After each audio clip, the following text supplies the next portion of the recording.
สบายดีอ่าจากโจทย์ที่เราได้ก็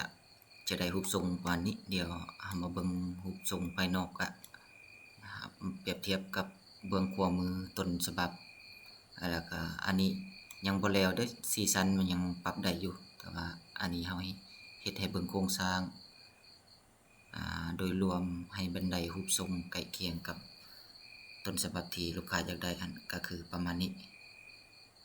เป็นบันไดทางหน้านี่เป็นบันได